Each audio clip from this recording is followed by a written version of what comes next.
Oração para negar o mal. Neste momento, compreendi que minha imagem verdadeira é filha de Deus. Compreendi também que a imagem verdadeira deste mundo é o reino de Deus. Se enxergo algum aspecto imperfeito, isso não passa de miragem. A imperfeição não existe. O mal não existe originariamente. É verdade que o pensamento é força motriz e que aparecem o bem quando se pensa no bem, e surge o mal quando nele se pensa. Muito obrigado. Muito obrigado. Então vamos às perguntas formuladas pelas pessoas que estão assistindo, e é importante que nós respondamos. E detalhes que muitas vezes são importantes relembrar. Às vezes as pessoas perguntam certas coisas para as pessoas que não têm conhecimento profundo do assunto. Então dão palpites.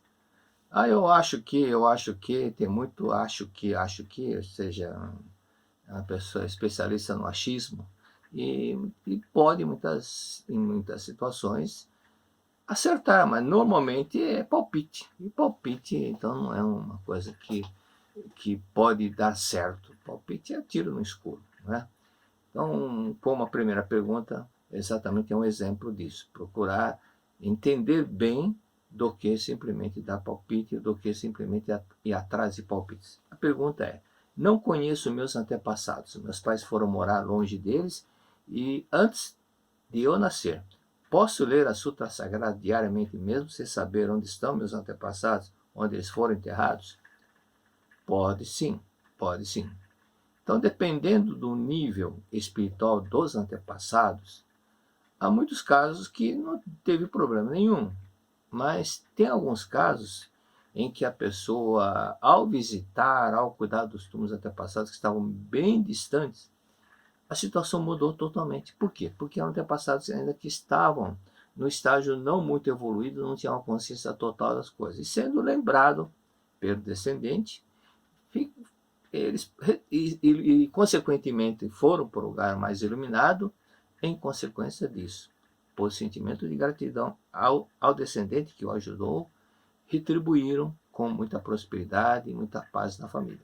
É o caso do Vanderlei e a Grécia lá de Novo Hamburgo, regional Novo Hamburgo, Campo Bom, e está uma situação muito difícil, devendo quase 300 mil reais para os bancos, depois que a empresa dele foi para a falência.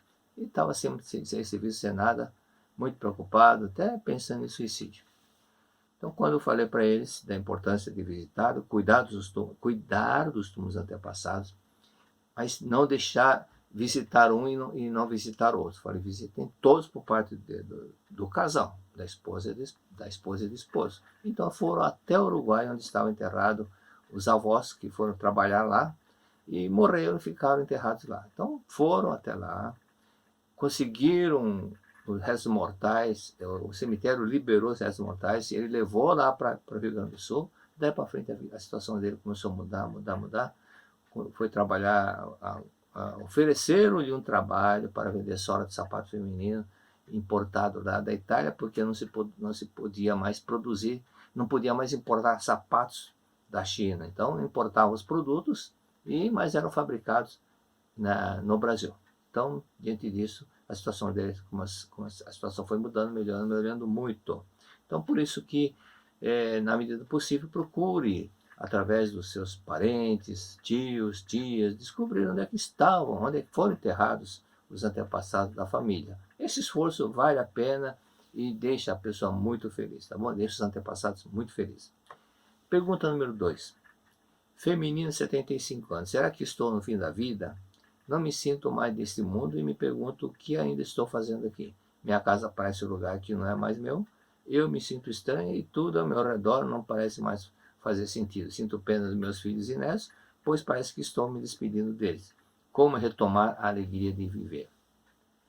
Bom, aí exatamente pode estar realmente acontecendo, a pessoa já está no fim do ciclo da vida aqui na Terra, mas também às vezes ocorre essa situação quando nós não estamos manifestando um dos 5 itens, um dos 5 desejos do ser humano, desejo de ser útil.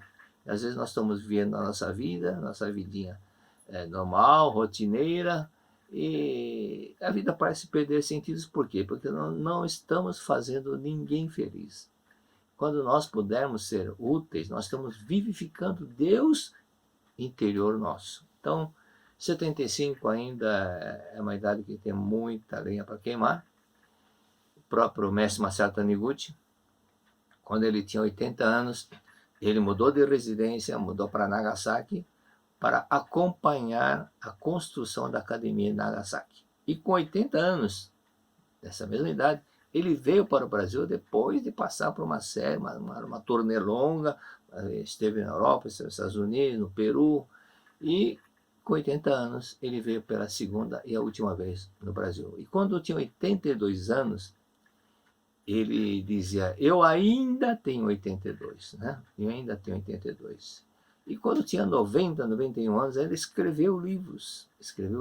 Por isso, a pessoa, quando quer, deseja ser útil, ela pode prolongar mais, viver mais e fazer os netos e filhos felizes, tá bom? Então procure uma sugestão até assim que passar esse problema da pandemia e permitir voltar à vida normal, procure ajudar alguma entidade ou então ajudar uma associação local da Seitonoe, mesmo que fique lá para dar uma ajeitadinha, ficar na recepção para reverenciar as pessoas, para dar as boas-vindas. Isso tudo nos preenche de alegria.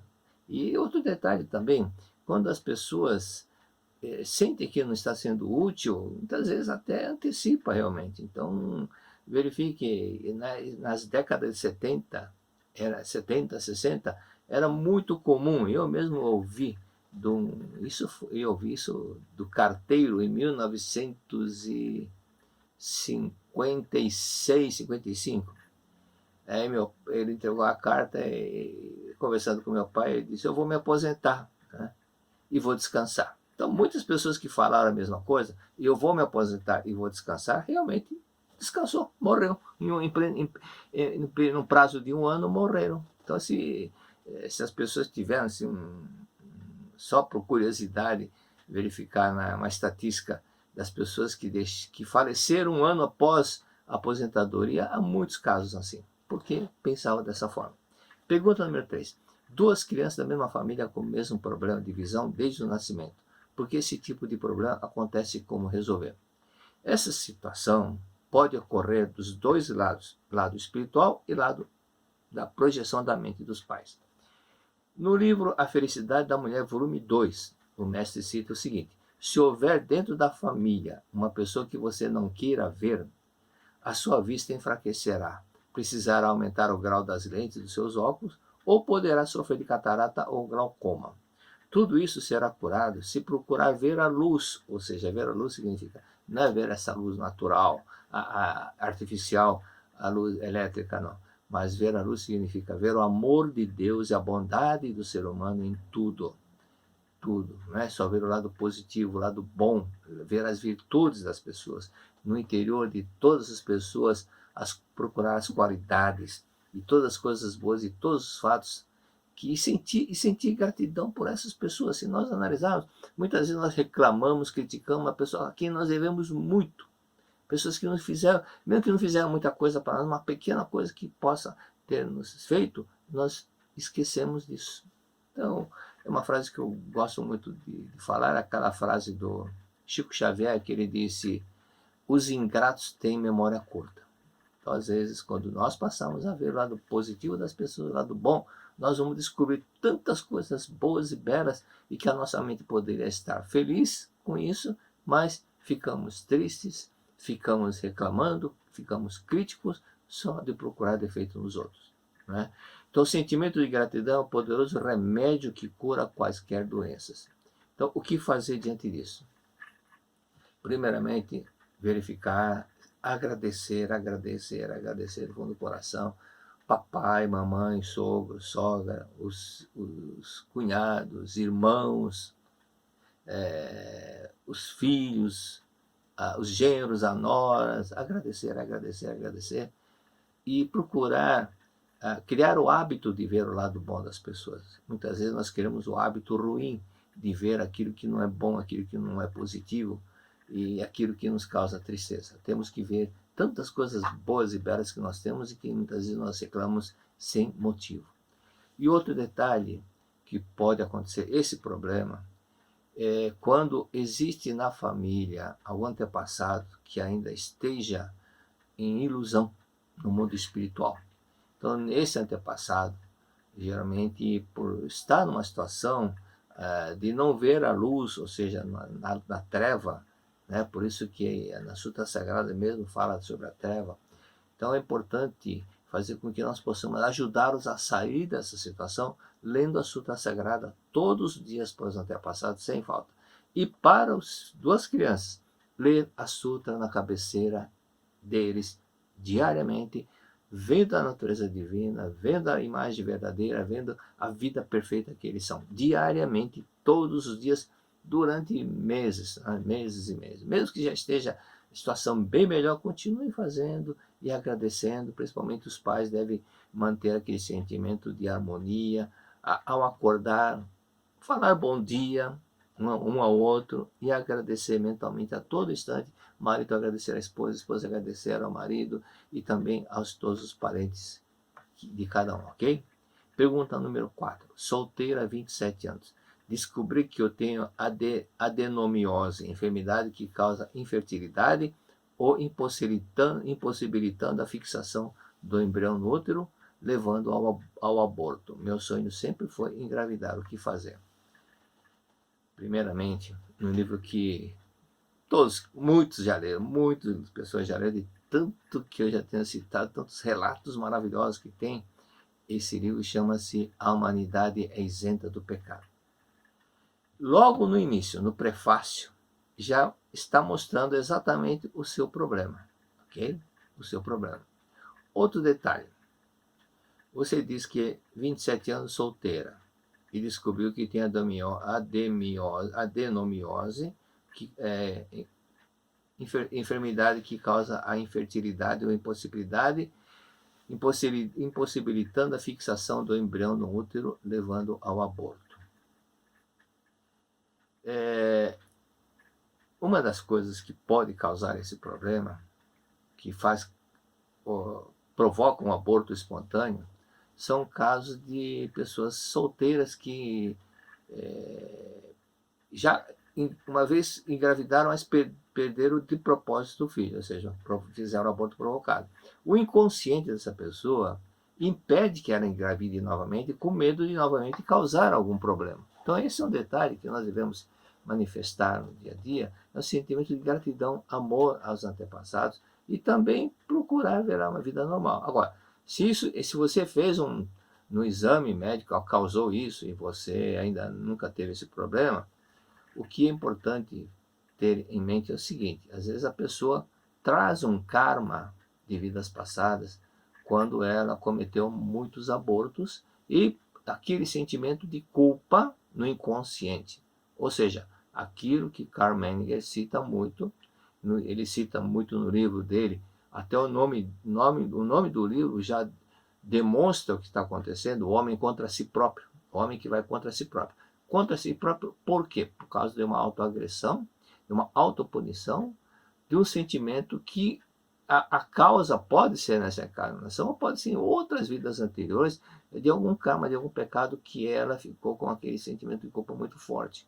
Então, quando pode ter, nas vidas subsequentes, ela passa a ter aquele problema de ter causado esse sofrimento para algumas almas, né? Então, automaticamente já cria esse problema. Então, lendo o livro A Humanidade Isenta do Pecado várias vezes, leia 10 vezes cada capítulo, você vai ver que as coisas vão mudar. O outro detalhe também, no livro A Razão de Ser Mulher, volume 1 e volume 2, tem alguns relatos muito maravilhosos, muito emocionantes, os quais até confesso que eu fiquei muito emocionado a ponto de chorar, por algum relato tão emocionante de uma vida de uma pessoa que era indescritível o sofrimento que ela passava. Mas quando ela despertou, que faltava amor ao pai dela, amor à mãe dela, Aí foi visitá-los e os pais foram retribuir a visita da filha. Foi quando o pai falou para o genro, que maltratava muito essa mulher: minha filha não é uma santa, mas por favor, cuide dela. Esse genro era terrível, judiava, não trabalhava, maltratava, batia nela. Aí quando o sogro falou isso para ele correndo para ele para chorar, porque não era isso que ele estava fazendo. Daí para frente mudou totalmente. Ele era contra a esposa Ana Seitonê. Da partir de então, ele falou: vai na Seitonê, vai assistir o professor Masato Taniguchi, vai ouvi-lo, né? Então tudo isso é um relato maravilhoso que ocorre, né? E quando as pessoas começam a entender, compreender e manifestar o lado do amor, voltar a vida para o lado do amor, e não da vingança, não no desejo, e não na manifestação do ego, de querer mostrar que é isso, que é aquilo. Então, esse livro, Razão de Ser Mulher, volume 1 e volume 2, ajuda muitas pessoas que estavam com esse problema, que não conseguiam engravidar. Eu sugeri que lesse esse livro, para que muitas vezes as pessoas, como disse a Cíntia, lá de Goiânia, que não conseguia engravidar, e a mãe dela, a pretora Mabel, cujo relato está no livro Iluminando Seu Caminho. Então eu disse que ela tentou vários anos e anos tentando, não conseguia. E quando ela leu, eu falei: leia, mas aceite o que está no livro, aceite o que está no livro.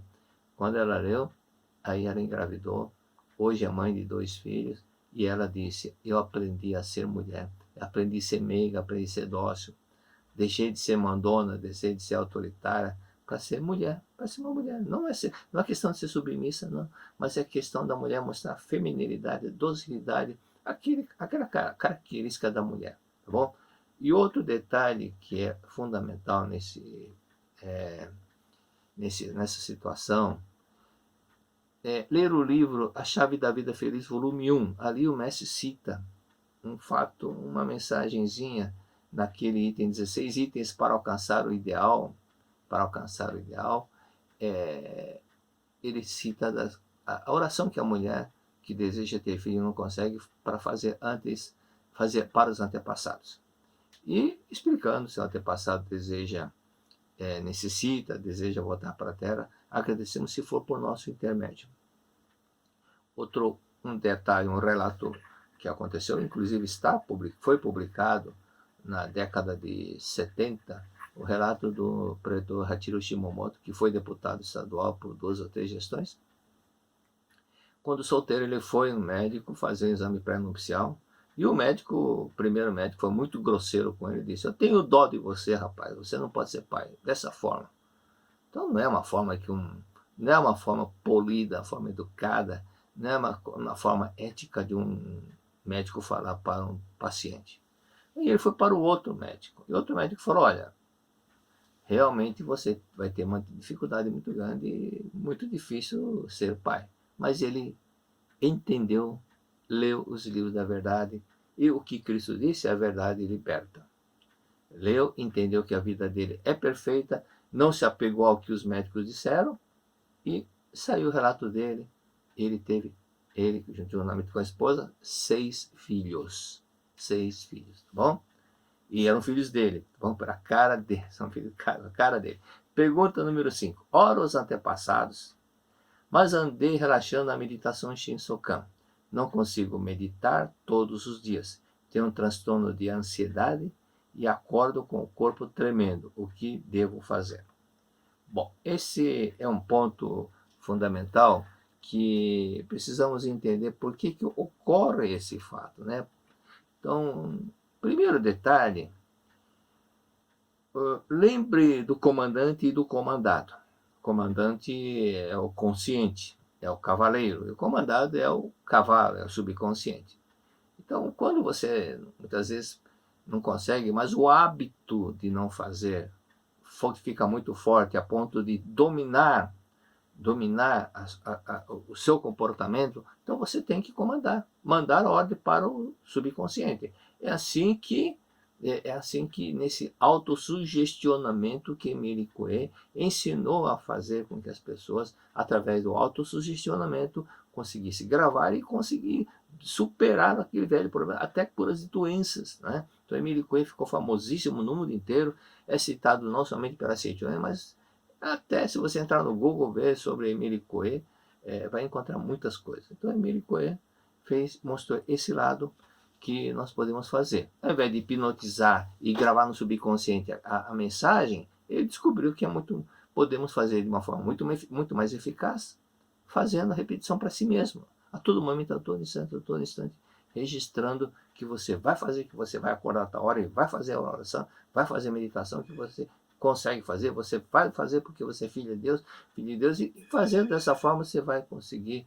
tudo aquilo que você deseja. Você comandar aquilo que está no seu inconsciente, dominando com a sua comandante. O próprio comandante tem que dominar. O comandante tem que estar com a bússola e saber onde quer chegar. Outro detalhe que é fundamental na meditação em Shinsokan é você registrar no subconsciente. Agora, esse lado da transtorno, ansiedade que você está tendo, isso daí pode ser uma influência de algum antepassado que ainda esteja ainda esteja em ilusão. Ou seja, alguns nem sabem que morreram, um ou outro que não sabe que morreu, e fica nessa ilusão. Por isso que vem aquela ansiedade, aquele medo de morrer, vem aquele transtorno, aquele medo. Às vezes sonha com uma pessoa que já faleceu, ou então de repente vem uma angústia, e essa angústia de vez em quando some. Então, você está falhando nos seus antepassados, ok? Você deve estar falhando, você não está fazendo todos os dias. Faça diariamente, sem falta. O ideal é você fazer de manhã chuva de néctar da verdade e à noite palavras do anjo. Com muito amor, com muito carinho, sem ter aquela pressa para terminar. E o Shinsokan fará com que você domine a ansiedade, mas a ansiedade pode ser dos dois lados, viu? Tem casos de ansiedade que é a causa que eu falei, que é do lado espiritual do antepassado, que fica inquieto, com medo de morrer, mas na verdade ele não sabe que morreu. E tem a ansiedade, que é o caso da queda, inquietação, de uma série de conflitos que ainda estão no inconsciente, conforme nós estudamos, na verdade, da vida, volume 22. Alguns transtornos, alguns traumas, algumas coisas que ainda estão no nosso inconsciente, que nosso consciente ainda não tomou conhecimento, tá bom? Pergunta número 6. Gostaria de saber se já houve relatos de cura de miopia apenas com a correção dos pensamentos, e qual seria a psicossomática ligada à miopia para que possa ser trabalhado. Bom, miopia, do lado psicossomático, é projeção da mente daquelas pessoas. O que é miopia? Miopia é para as pessoas que têm dificuldades para ver longe, só ver coisa de perto. Então, ver perto, na verdade, mostra que atrás disso existe um certo comodismo, uma certa preguicinha, que é tudo na mão, né? Falta um pouco de iniciativa em alguns momentos.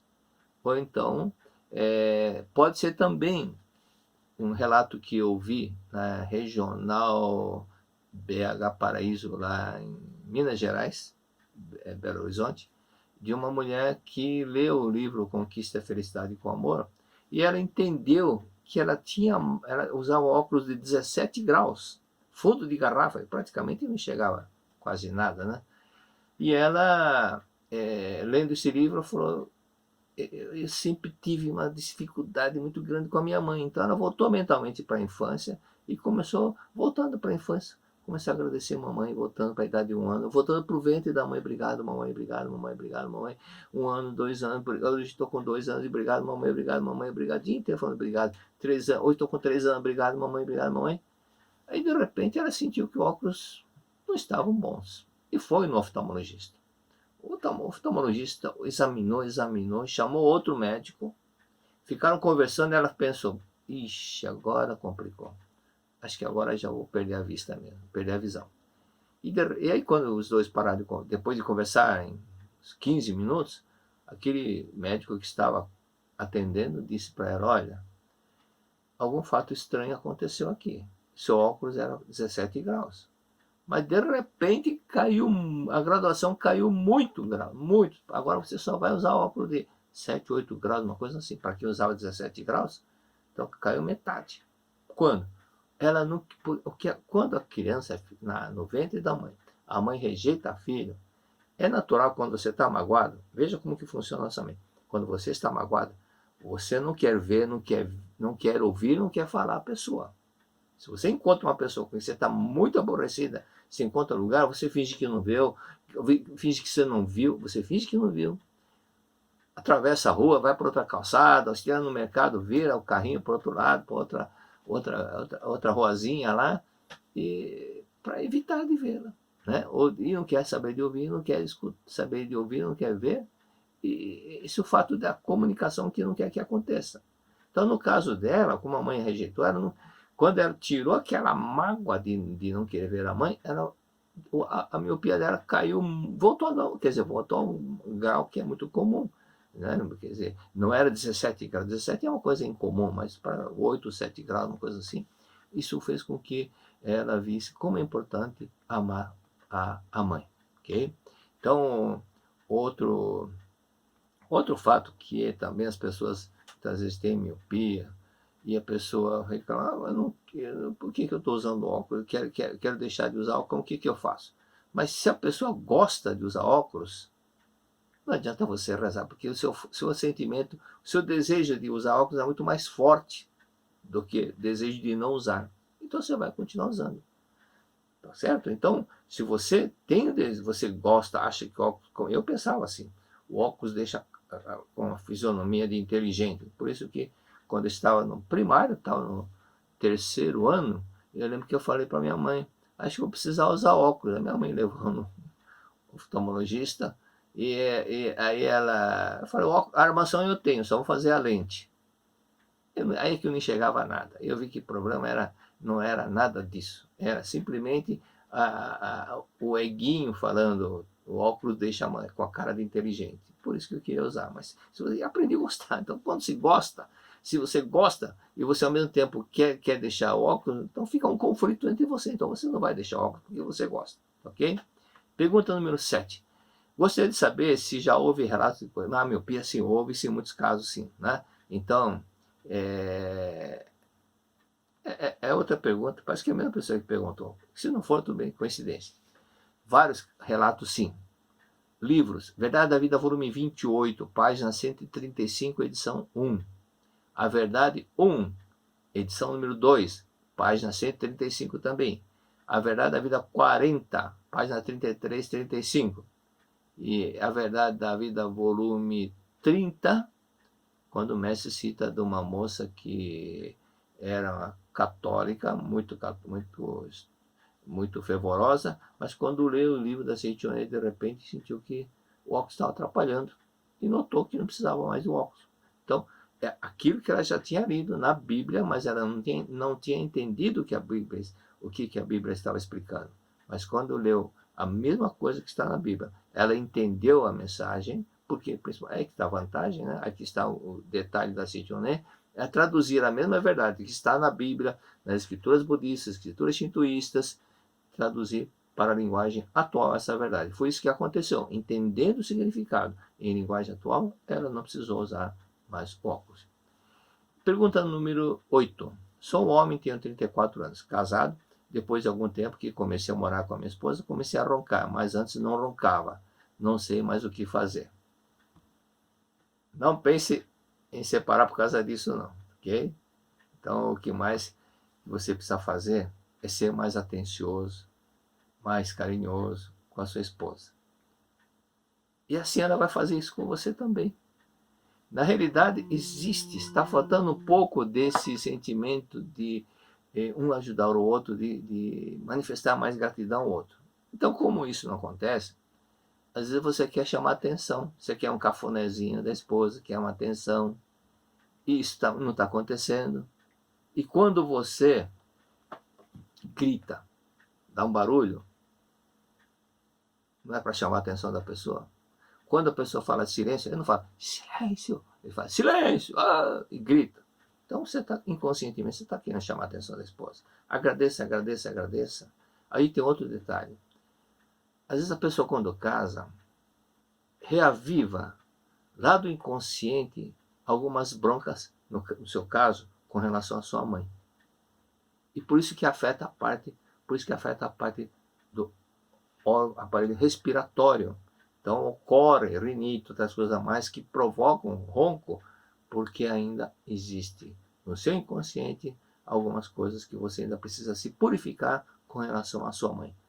Agradeça, agradeça, agradeça a mamãe, a tudo, a todos, a tudo, a todo. Leia lições para o cotidiano. Agradeça também a esposa, agradeça a mamãe, a esposa, toda hora que puder. Quando estiver andando, dirigindo, vai fazendo isso, tá bom? E de repente você vai ver que...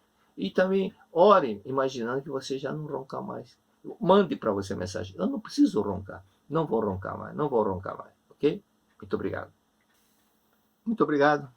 Então vamos à parte 2 da aula agora, a verdade da vida, estudo da verdade da vida. Então, antes, nossos tradicionais abraços para as pessoas que deixaram no chat algumas mensagens e se identificaram de onde são. Então, a Regional Campinas, um abraço para a Regional Campinas, Mococa em São Paulo, Campinas de São Paulo, Mococa de São Paulo, Feira de Santana, Bahia, Andradina, São Paulo, Sorocaba, São Paulo, Joinville, Santa Catarina, Passo Fundo, Rio Grande do Sul, Bauru, Varginha, Taubaté, Santa Maria, Rio Grande do Sul, Poá, São Paulo, Umuarama, Paraná, Governador Mangabeira, na Bahia, e Cachoeirinha, Rio Grande do Sul.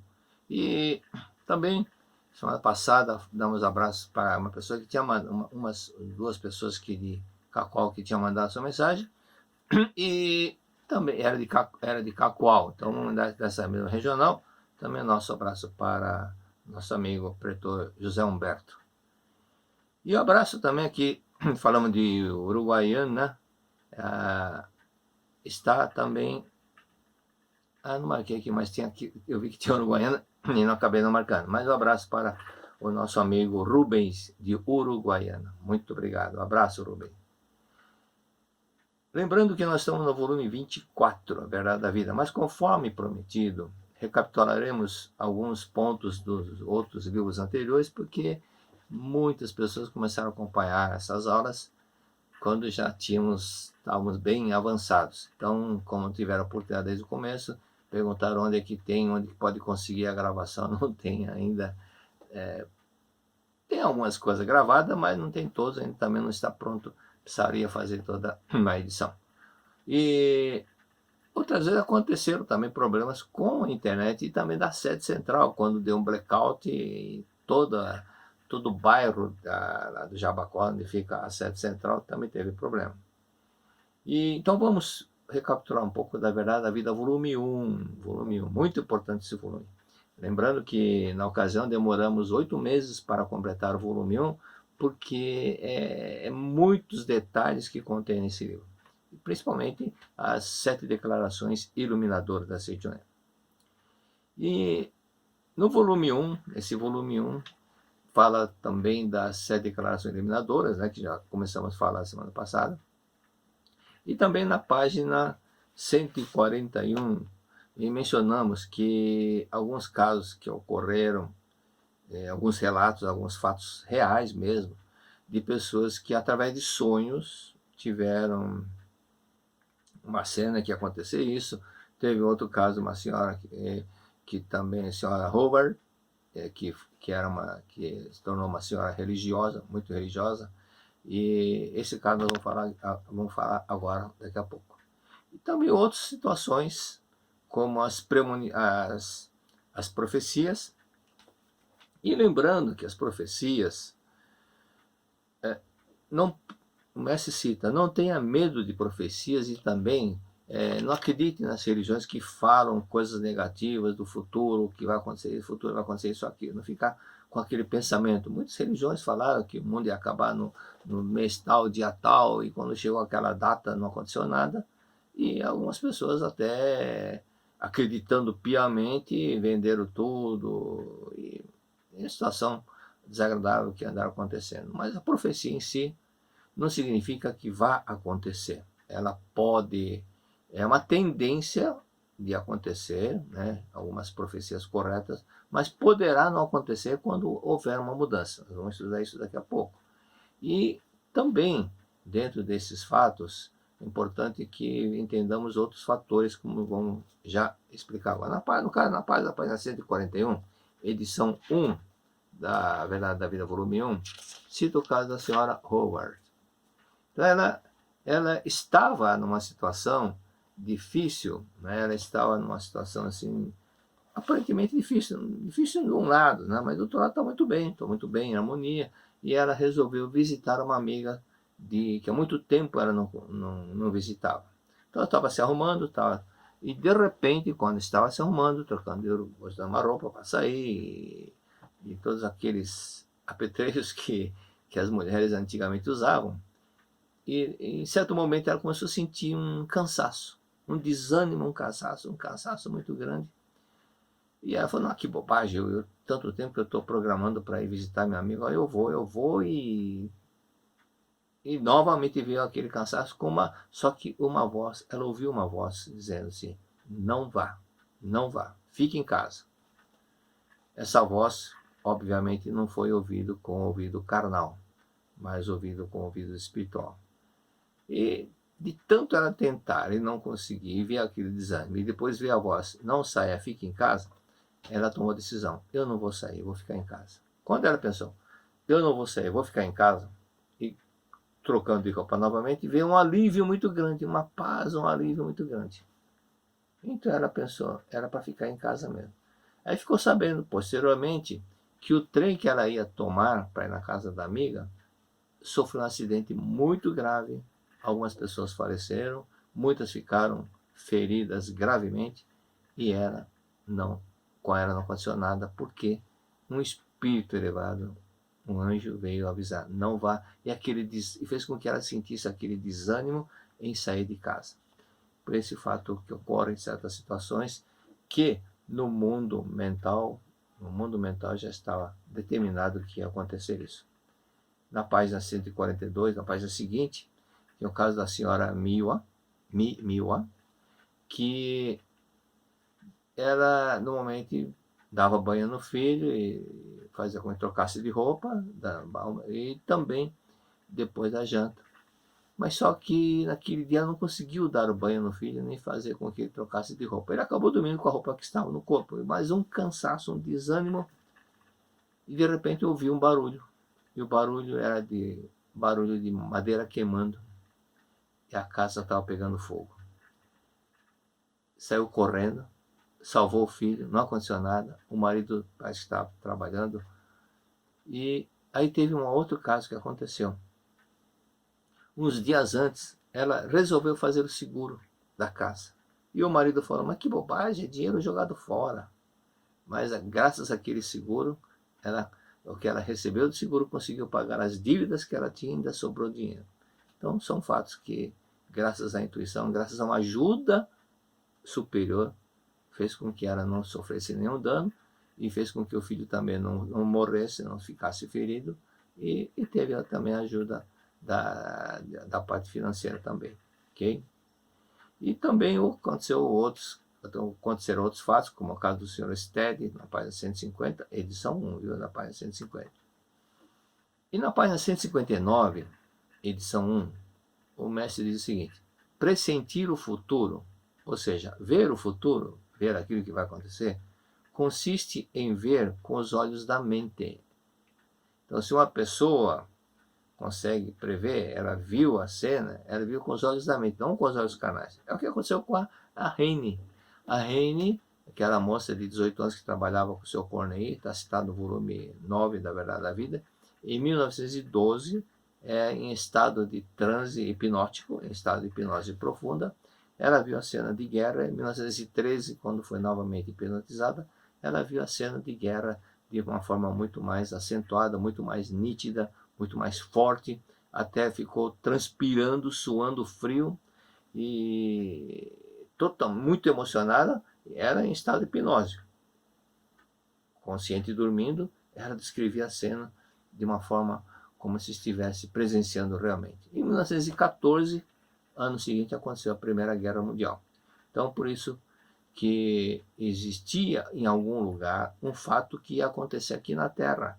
Essas pessoas conseguiram ver, conseguiram pressentir, através de sonhos, tiveram então alguma cena do fato que ia acontecer, significa que antes de acontecer aqui na Terra, já existia um filme pronto no mundo da mente para se projetar aqui na Terra. É isso que o mestre cita. Então, Pressentir o futuro, ver o futuro, consiste em ver com os olhos da mente um acontecimento que está presentemente concluído no filme mental. Presentemente concluído. Se isso parece um acontecimento futuro, é apenas porque se necessita de um certo tempo para que se projete este filme, se projete aqui na Terra.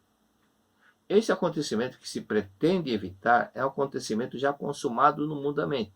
Então, muitas vezes ocorre da pessoa pressentir e não ser afetado por esse fato. Então, nesse caso, o caso da senhora Hobart, por exemplo, ela teve aquela intuição, ela teve aquela voz que alertou, não saia de casa. Então, o filme já estava consumado, mas pelo estado mental, estado espiritual dela, voltadamente para Deus, em harmonia, então ela conseguiu-se,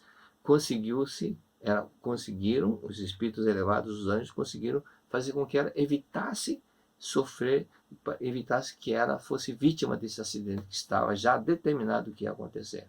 Então, é uma grande tolice afobar-se na tentativa de evitar um acontecimento que já está, aquela fruta que está madura, que está caindo, não tem como evitar, ela vai cair. Está madura, vai cair de maduro, vai cair de maduro. Então, mas pode-se evitar enquanto não tiver, quando não estiver totalmente consumado. Alguém pode perguntar, então não tem saída? Resposta na mesma página diz o seguinte: o acontecimento infeliz é evitável somente na eventualidade em que esse acontecimento infeliz ainda não assumiu uma forma nítida, nem mesmo no mundo mental. Então pode-se evitar quando ainda não está muito nítido. Vimos no volume 9, quando a Rene, em estado de hipnose profunda, viu espíritos elevadíssimos trabalhando incessantemente, correndo para cá, para lá, puxando uma espécie de uma corda que brilhava, e ela soube, através de espíritos mais evoluídos, bem mais evoluídos, no caso do Sr. VTN, que é um espírito de cor azul, celeste, um espírito já praticamente de cor branca, e explicou que aqueles fios que estavam trançando era o destino da Terra que os espíritos elevadíssimos estavam trabalhando para evitar uma situação mais grave, muito mais grave.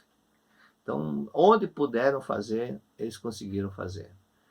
Esse é um trabalho de um espírito elevado, é de fazer sempre o bem ao próximo. O espírito muito elevado não pensa em si, não trabalha para si, mas trabalha para a humanidade, trabalha para ajudar o outro, as outras pessoas. Então, esse é um trabalho normal.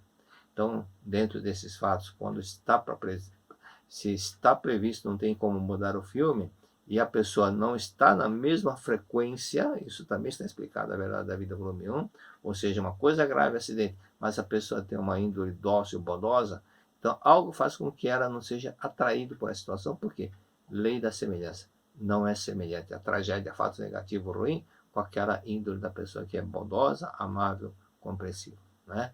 Então tem vários casos assim, eu mesmo já escapei de várias situações, mas por isso que é importante que as pessoas que têm aquele espírito muito agressivo, muito grosseiro, muito agressivo de bater, de magoar as pessoas, essas pessoas também muitas vezes atraem uma situação semelhante, porque é o sentimento dela, e pela lei da semelhança acaba acontecendo. Voltando para a Verdade da Vida, volume 24, sétima edição, página 16, último parágrafo. Na página 16, último parágrafo, diz o seguinte: não lamente a situação que obriga você a empenhar toda a sua força.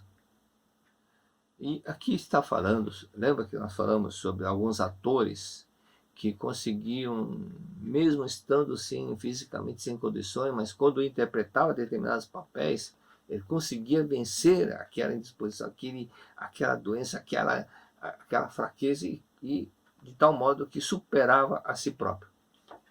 Então, mostra aqui, no caso do ator Edward e outros atores, né, do cinema, como aconteceu também com aquele senhor que interpretou Sinos, né, e o inglês Harry Irving, e ele conseguiu superar a si próprio, mas e o médico tinha alertado: tome cuidado, você não pode fazer um esforço maior que isso. Mas ele conseguiu interpretar, e quando terminou o filme ele morreu.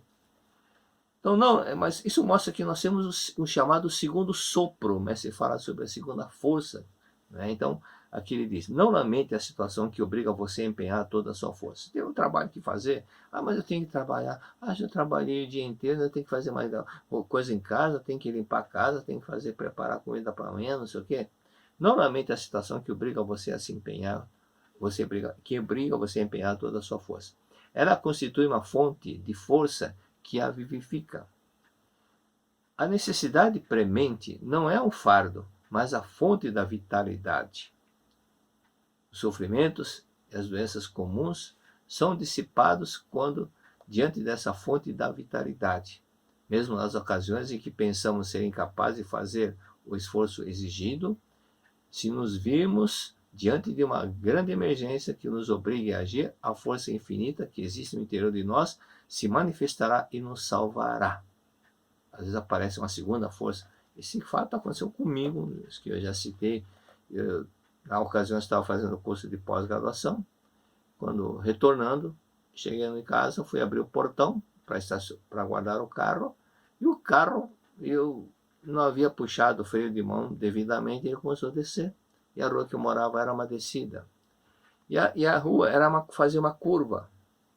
E tinha, nessa mesma rua, um espaço de 150 metros, tinha 3 prédios de apartamentos. Então, onde tem apartamentos, sempre tem carros na rua, muitos carros.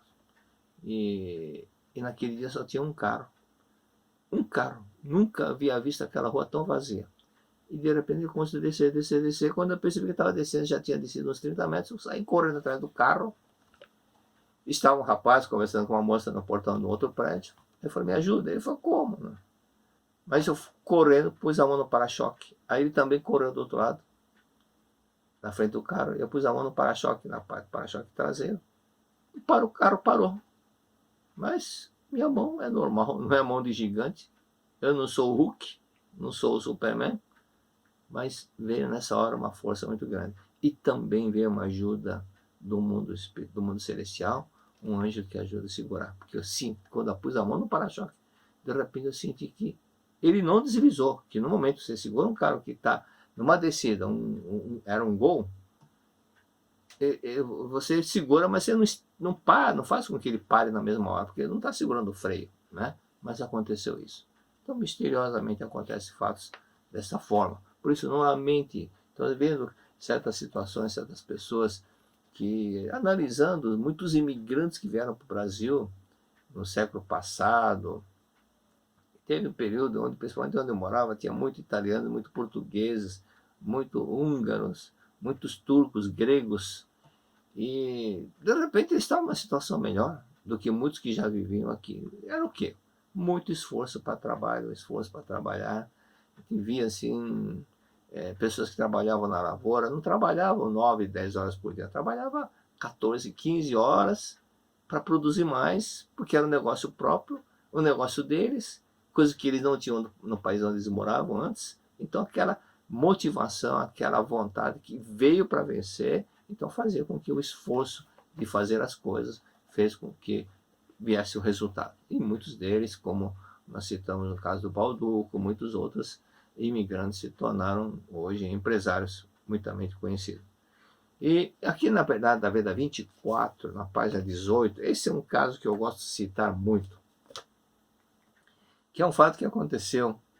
E antes disso, na página 18 mesmo, aqui fala sobre a Guerra de Secessão, a guerra civil que aconteceu nos Estados Unidos na época de Abraham Lincoln.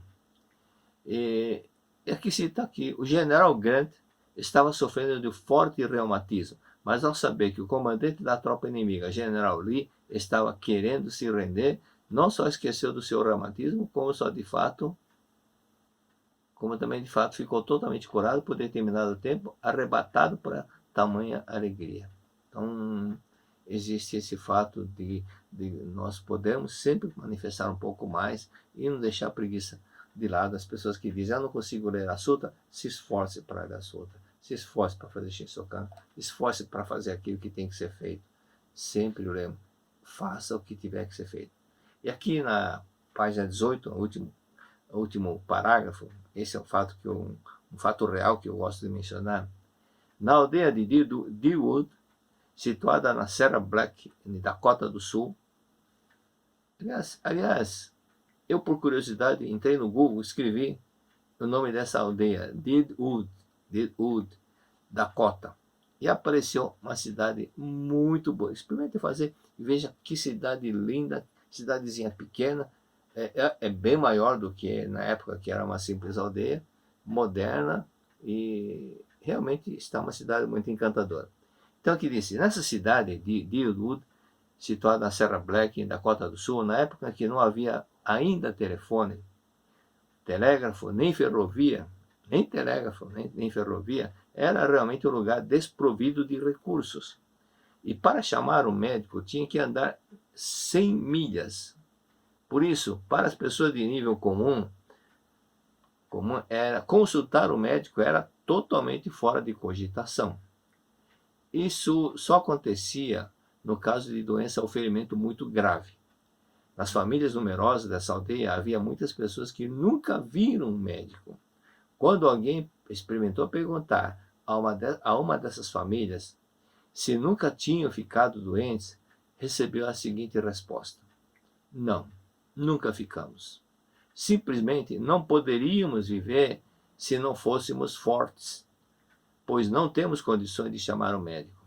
E também, mesmo que fôssemos chamá-lo, o doente morreria antes dele chegar. Então, aquele pensamento, nós não podemos ficar doentes, não podemos ficar doentes. E temos que ser fortes, não podemos ficar doentes. Esse tipo de pensamento e determinação fez com que não aconteciam doenças nessa cidade, nessa aldeia. Na folha seguinte, na página 19, primeiro parágrafo, diz o seguinte: a maior infelicidade cultivada por nós, que nós dizemos altamente, que nós mesmos dizemos que nós somos altamente civilizados, é termos deixado de acreditar na capacidade curativa natural que existe no interior de nós mesmos. Nas grandes cidades em que vivemos, há demasiado número de estabelecimentos que cuidam de doenças. Como consequência natural, imaginamos a doença, prevemos a doença e acabamos ficando doentes, segundo a lei da mente. Há um consultório médico em cada quarteirão ou em cada 2 quarteirões. Farmácias ostentam suas placas em todos os quarteirões e os médicos e farmácias estão nos tentando, como dizer, para procurá-los, assim que surgir algum indício de doença. Desta forma, passamos cada vez mais a recorrer ao auxílio externo, enquanto o poder curativo interno fica embotado e nos tornamos incapazes de curar a nossa própria força e o desarranjo do corpo. Nós estudamos, na verdade, volume 1, se não me engano foi no volume 1, do caso de soldados que iam, eles estavam com alguma doença, iam até a enfermaria e o médico dizia: você não tem nada, certo? Não tem nada. E muitas vezes davam aspirina, já está curado. E muitos se curavam, devido à bronca, devido à forma categórica, da forma muito convincente que ele falava, e os soldados ficavam curados. E também vimos nesse volume casos de pessoas que quando vão à frente, principalmente na Primeira Guerra Mundial, que haviam muitas trincheiras, não havia como essa guerra atualmente de foguete daqui, foguete de lá, coisa de alto alcance, mas eram trincheiras. E alguns, quando iam para a frente, para enfrentar o soldado, praticamente, o soldado inimigo, frente a frente, alguns deles ficavam cegos. Mas isso, na verdade, o que era? Era a fuga, né? O desejo de não querer enfrentar a situação, o inconsciente criava uma doença para não ir. Então, algumas pessoas diziam, para que eles voltassem a enxergar, não é para fazer isso com ninguém. Algumas pessoas apontavam o revólver na cabeça dele, você vai ou você morre. E entre ir na tentativa de não acontecer nada e de ficar e morrer, a pessoa, muitas vezes estão raciocinando, a pessoa fala, então eu vou. Aí essa doença temporária desaparecia, mas tudo era coisa do inconsciente. Okay?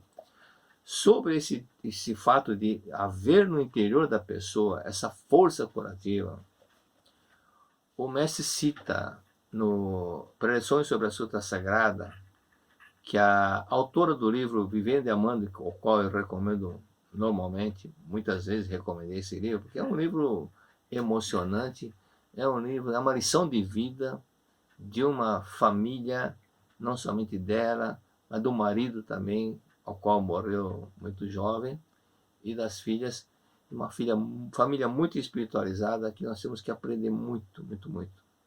E ela, desde a criança, teve paralisia e passou a usar muletas. E sempre, quando a criança andava rastejando, até que chegou a idade de usar muletas. E quando isso aconteceu, já foi usando muito tempo. Então, houve um momento que ela começou a analisar e comentou isso em relato diante das pessoas. Eu estava esperando a força de Deus vir e me abençoar e me curar. Eu estava esperando que Deus viesse e me curasse. Mas quando eu entendi que essa força divina está dentro de mim, já existe em mim, foi quando ela despertou para isso e ficou curada e largou as muletas. Então já estava dentro dela, né? Na página 22, nas últimas linhas, diz o seguinte: doenças criadas e curadas pela imaginação, no volume 24, hein? Antes de explicar, gostaria de transmitir o que sinto a respeito dos livros. Isso daqui não é que está escrito aqui, isso daqui é uma coisa que eu estou dizendo da importância do livro. Então, um fato que aconteceu comigo, quando estava no segundo ano ginasial, atualmente é o fundamental, e eu estudava no colégio estadual. Naquele tempo, o colégio estadual era muito concorrido, era muito difícil, mas era mais exigente. Tanto assim que quando meu irmão prestou o exame, ele, na ocasião dele, teve que concorrer com 935 candidatos para 90 vagas. Esse era o tipo de um vestibular para ingressar no ginásio, que era o fundamental atualmente. E quando eu prestei exame, o Carmen já era um pouco melhor, que eram 480 candidatos para 90 vagas. Foi quando eu consegui passar. E nesse fato, a escola é muito exigente, porque também os professores eram exigentes.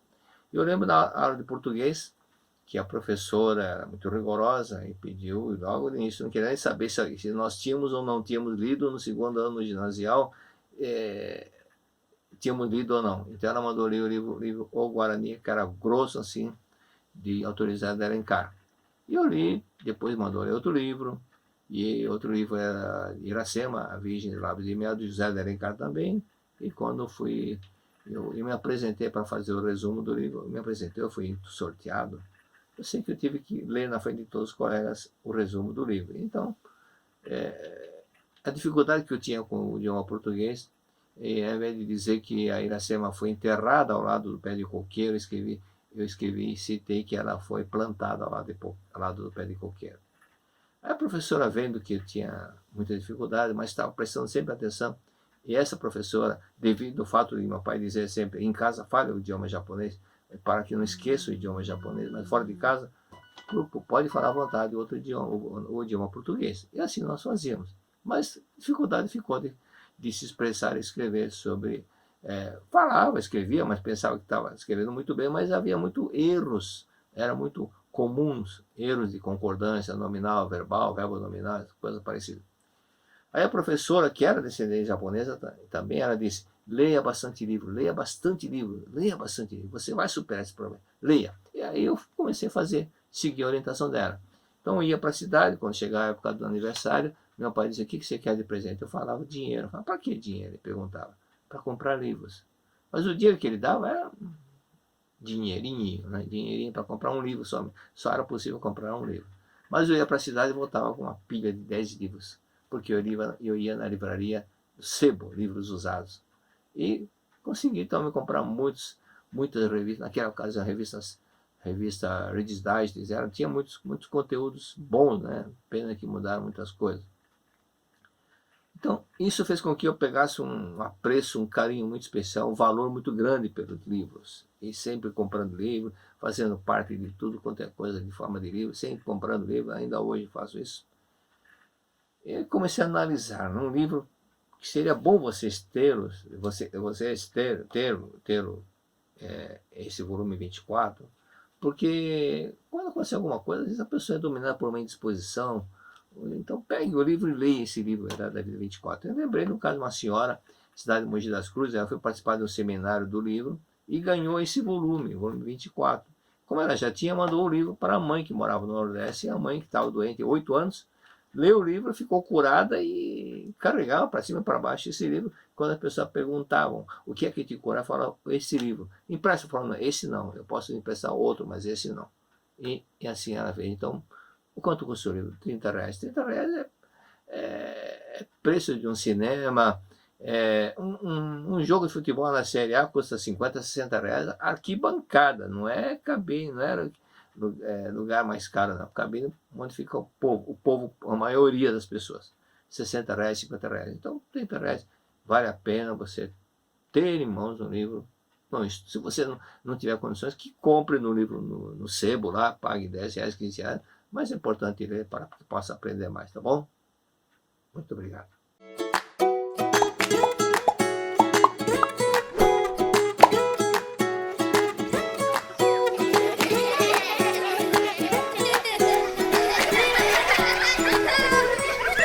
Olá, crianças! Eu me chamo Sara Makuta. E eu, Amanda.